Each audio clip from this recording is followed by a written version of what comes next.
வணக்கம். செல்வகுமாரின் மாலை வானிலை ஆய்வறிக்கை. அதிகாரப்பூர்வ வானிலை அறிக்கைக்கு இந்திய வானிலை ஆராய்ச்சித்துறை அறிக்கையை பார்க்கவும். 2026 மார்ச் 29 ஞாயிற்றுக்கிழமை மாலை வானிலை ஆய்வறிக்கை. இன்றே தொடங்கியது இடிமழை. பல இடங்களிலே இன்றைக்கு கேரள எல்லையோரம் எதிர்பார்த்தது கர்நாடக எல்லையோர மாவட்டங்களில் ஆங்காங்கே வந்தடைந்திருக்கிறது. 29ஆம் தேதி இன்றைக்கு நினைவுபடுத்த விரும்புகிறேன். ஆனால் இது உள்ளே இந்த அளவிற்கு முன்கூட்டியே வரும் என்று ஓரளவிற்கு மனதில் தென்பட்டிருந்தாலும் மழை எதிர்நோக்கி இருப்பவர்களுக்கு மழை என்று சொல்லி அந்த நாளிலே தொடங்காமல் இருந்தால் அவர்கள் மனவேதனைப்படுவார்கள் என்பதற்காக இதை நான் 29ஆம் தேதி கேரள எல்லையோரம் மட்டும் என்று அறிவித்திருந்தேன். கர்நாடக எல்லையோரத்திற்கு வாய்ப்பு இருக்கிறது. நாளை 30, 31 என்று சொல்லியிருந்தேன். இன்றைக்கே வந்துவிட்டது. ஈரோடு மாவட்டம், நாமக்கல் மாவட்ட எல்லையோர பகுதிகளில், அதாவது நாமக்கல் மாவட்டம் ஈரோடு எல்லையோர பகுதி, திருச்செங்கோடு ஈரோடு இடைப்பட்ட பகுதியில் மழை, இடி மின்னலுடன் மழை. இது மொடக்குறிச்சி போன்ற பகுதிகளுக்கெல்லாம் கிழக்கு திசையிலிருந்து ஒரு காற்று வந்திருக்கும், ஒரு வலுவான காற்று. அதே போல் மேட்டூருக்கு வடக்கே நெருப்பூர், பெண்ணாகரம் போன்ற சுற்றுவட்டார பகுதிகளில் கடும் இடி மின்னல் காணப்படும். அங்கேயும் மழை தொடங்கி இருக்கிறது. பெண்ணாகரம் இருக்கலாம். பெண்ணாகரத்திற்கு அதன் சுற்றுவட்டார பகுதி, நெருப்பூருக்கு வடக்கே பெண்ணாகரம், அதன் சுற்றுவட்டார பகுதி ஒகேனக்கல் வரைக்கும் வாய்ப்பு இருக்குது. அதே போல் கர்நாடக எல்லையோர கர்நாடகா, தமிழ்நாடு, ஆந்திர 3 மாநிலம் சந்திக்கும் இடம் வேப்பனப்பள்ளி, அதாவது கோளாறு தங்கவயல் பகுதியிலிருந்து குப்பம் பகுதிக்கு வந்து அதனை ஒட்டி உள்ள கிருஷ்ணகிரி மாவட்டத்தோட வேப்பனப்பள்ளி சுற்றுவட்டார பகுதிக்கும் மழை வந்து கொண்டிருக்கிறது. அதே போல் கிருஷ்ணகிரி மாவட்டத்தோட தேன்கனிக்கோட்டை பகுதிக்கும் மழை வந்து கொண்டிருக்கு. ஆனால் நான் தேன்கனிக்கோட்டைன்னு ஒரு ஊரை சொல்கிறேன். நான் கோடை மழை நாம் அறிவிக்கக்கூடிய அந்த தேன்கனிக்கோட்டையில் இல்லாமல் அதற்கு அருகில் இருக்கக்கூடிய கிராமத்தில் கூட பெய்யலாம். பெண்ணாகரம்னு ஊரை சொல்கிறேன். பெண்ணாகரம் இல்லாமல் நான் சுற்றுவட்டார புறநகர் பகுதிகளிலேயோ வேற எங்கேயோ பெய்யலாம். புரியுதுங்களா? ஆனால் தருமபுரி, கிருஷ்ணகிரி மாவட்டத்தில் மழை தொடங்க இருக்கிறது. கண்டிப்பாக இந்த மழைப்பொழிவு கிருஷ்ணகிரி மாவட்டத்தோட கர்நாடக, ஆந்திர எல்லையோர பகுதிகளுக்கு கண்டிப்பாக ஒரு 7:30, 8 மணிக்கு வந்து கொடுக்கும் என்று எதிர்பார்க்கப்படுகிறது. குப்பத்தை ஒட்டிய கிருஷ்ணகிரி மாவட்டத்து பகுதி மற்றும் குப்பம் மற்றும் கர்நாடகாவின் கோளாறு தங்கவயலை ஒட்டிய குப்பம் மற்றும் கர்நாடகாவை ஒட்டிய 3 மாநிலம் சந்திக்கும் இடமாகிய கிருஷ்ணகிரி மாவட்டத்தில் வந்தடையும் என்று எதிர்பார்க்கப்படுகிறது. அதேபோல் பெண்ணாகர சுற்றுவட்டார பகுதிக்கும் மழை வாய்ப்பு உறுதியாக தெரிகிறது. ஒரு 7:30, 8 மணிக்கு பெண்ணாகரத்திற்கு வடக்கே இருக்கலாம், ஒகேனக்கல் வரைக்கும் கூட அது தெரிகிறது. அதே போல் பழனிக்கு தென்கிழக்கே கொடைக்கானல் மலைப்பகுதி, பழனி கொடைக்கானல் சாலையில் நல்ல ஒரு மழைப்பொழிவை எதிர்பார்க்கலாம். அது மதுரை அது வத்தலகுண்டு கொடைக்கானல் இடைப்பட்ட பகுதியில் கூட அந்த மழைப்பொழிவு காணப்படும். நாம் ஏற்கனவே அறிவித்திருந்தோம். கொடைக்கானல் மலைப்பகுதி, வால்பாறை பகுதின்னு சொல்லியிருந்தோம். வால்பாறை பகுதியிலையும் இப்பொழுது மழை பொழிந்து கொண்டிருக்கிறது, இடி மழை. இது அப்புறம் பார்த்திங்கன்னா திருநெல்வேலி, தென்காசி மாவட்ட மேற்கு தொடர்ச்சி மலையிலையும் ஆங்காங்கே மழை உருவாகிருக்கு. இப்போ உள்ளே பார்த்திங்கன்னா கொடைக்கானல் மலைப்பகுதிகளில் நம்ம எதிர்பார்த்த ஒன்று தான். கர்நாடக ஈரோடு மாவட்ட கர்நாடக எல்லையோர பகுதிகளிலையும் கர்நாடக வனப்பகுதிகளில் பெய்து கொண்டிருக்கு. அது கர்நாடக எல்லையோர ஈரோடு மாவட்டத்திற்கும் வரலாம். பெண்ணாகரத்திற்கு உறுதியாகி இருக்கு.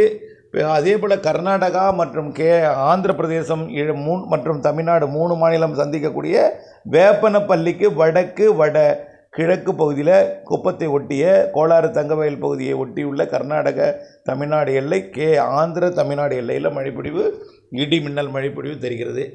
ஆலங்கட்டி மழைப்பொழிவு தெரிகிறது. குப்பத்திற்கும் கோளாறு தங்கவயலுக்கும் ஆலங்கட்டி மழை, ஐஸ் கட்டி மழை, பெரிய ஒரு கல் மாறி கூட விட வாய்ப்பு இருக்குது. குப்பத்திற்கும் கோளாறு தங்கவயல் பகுதிக்கும் இன்றைக்கே இன்றைக்கே தொடங்கியிருக்கிற காரணத்தினால நாளை ஈரோடு, நீலகிரி, கோயம்புத்தூர் வடக்கு, திருப்பூர் மாவட்டத்தில் ஒரு சில இடங்கள், அதே போல் திண்டுக்கல் மாவட்டத்தில் ஒரு சில இடங்கள், கரூர், நாமக்கல், கிருஷ்ணகிரி, தருமபுரி, சேலம், நாமக்கல், ஈரோடு, நீலகிரி, கோயம்புத்தூர், திருப்பூர், திண்டுக்கல் மற்றும் கொடைக்கானல் மலைப்பகுதி, திண்டுக்கல் மாவட்ட பகுதி, மதுரை மற்றும் விருதுநகர், தேனி மற்றும் தென்காசி, விருதுநகர் மாவட்ட மேற்கு பகுதி, நான் சொல்கிறது தென்காசி மேற்கு பகுதி, எல்லாமே மேற்கு தொடர்ச்சி மலைப்பகுதியை ஒட்டிய தென்காசி மற்றும் திருநெல்வேலி கன்னியாகுமரி மாவட்டத்திற்கு நாளை 30ஆம் தேதி வாய்ப்பு உறுதியாக தெரிகிறது.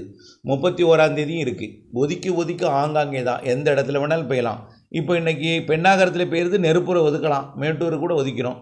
ஒருவேளை பெண்ணாகரத்துக்கும் நெருப்பூருக்கும் இடைப்பட்ட பகுதியில் கூட பெய்யலாம், அல்லது பெண்ணாகரத்திற்கும் தருமபுரிக்கும் இடைப்பட்ட பகுதியில் பெய்யலாம். இப்படிப்பட்ட வாய்ப்பு இருக்குது. கண்டிப்பாக கர்நாடகா, ஆந்திர, தமிழ்நாடு சந்திக்கும் இடத்துல வேப்பனப்பள்ளி சுற்று வட்டார பகுதியில் மழைப்பொழிவு உறுதியாக தெரிகிறது. ஆலங்கட்டி மழைப்பொழிவு கூட தெரிகிறது.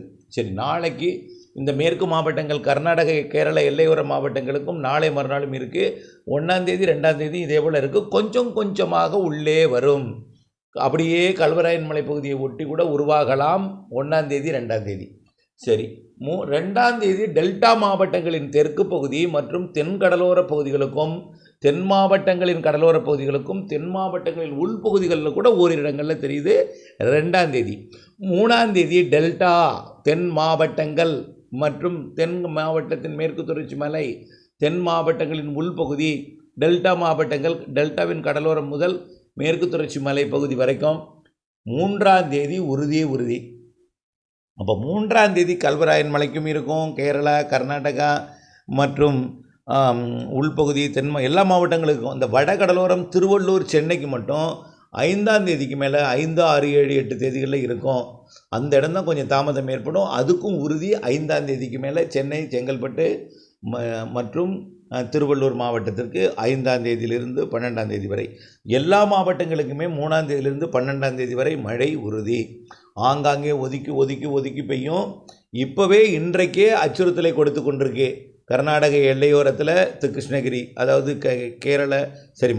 ஆந்திர கர்நாடக எல்லையோர கிருஷ்ணகிரி, அதே போல் பெண்ணாகர சுற்றுவட்டாரம் அச்சுறுத்தல். ஏற்கனவே ஈரோடு மாவட்டம் அரச்சலூர் சுற்றுவட்டார பகுதிக்கு திருச்செங்கோடு பகுதியிலிருந்து ஒரு காற்று வந்திருக்கும். இடிமின்னலை பார்த்திருப்பீர்கள். அது அப்படியே பரமத்தி வேலூருக்கும் திருச்செங்கோட்டுக்கும் இடைப்பட்ட பகுதியில் ஒரு மழைப்பொழிவை கொடுத்து செயலிழந்தது. அதே போல் கர்நாடக எல்லையோரத்துலேயும், கர்நாடக பகுதியில் மழை பெய்யும். நீலகிரி மாவட்டத்திலையும், அதே போல் பழனி, கொடைக்கானல் இடைப்பட்ட பகுதி, வத்தலகுண்டு, கொடைக்கானல் இடைப்பட்ட பகுதி, கொடைக்கானல் மலைப்பகுதி, அதே போல் கேரளாவோட மூணாறு பகுதி மற்றும் வால்பாறை பகுதி, இதே போல் இருந்துகிட்டே இருக்கும். 3ஆம் தேதியிலிருந்து அனைத்து மாவட்டங்களுக்கு கொண்டு ஒதுக்கி ஆங்காங்கே மழை இருந்து கொண்டே இருக்கும். 3ஆம் தேதியிலிருந்து வெப்பம், இது மழை பெய்யறதுனால உடனடியாக வெப்பம் இப்போ தனியாது. தொடர்ந்து வெப்பம் முற்பகலில் இருக்கும். மாலை இரவில் இடிமழை வரும். ஆனால் முற்பகலில் புழுக்கம், வெப்பம்லாம் இருந்துகிட்டே தான் இருக்கும். 2ஆம் தேதிக்கு பிறகு தலைகீழ் மாற்றம், வெப்பம் தனியும். கொஞ்சம் இப்போ இன்றைக்கி இருந்த வெப்பம் நாளைக்கு இருக்காது, கொஞ்சம் குறையும். ஆனால் வெயில் இருக்கும். இப்போ 102, 104 போனதெல்லாம் நாளைக்கு 103 குறையும், 102 குறையும், 101 குறையும், 100 குறையும். அப்படியே 98, 96 குறையும். அப்படி தான் குறையும். 96, 98லாம் வரக்கூடிய 3ஆம் தேதி அமையும். கடலோரம்லாம் இன்னும் 100லாம் தொடாது. திருச்சிக்கு மேற்கே தான் 100 டிகிரிக்கு மேலே இருக்குது.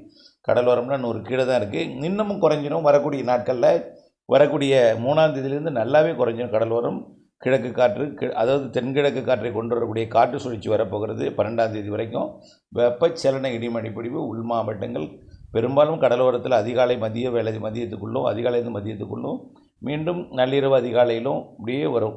மழை இருந்து கொண்டே இருக்கும். 3ஆம் தேதியிலிருந்து ஆங்காங்கே ஒதுக்கி இணைந்திருங்கள். அப்டேட்ஸுடன் நன்றி.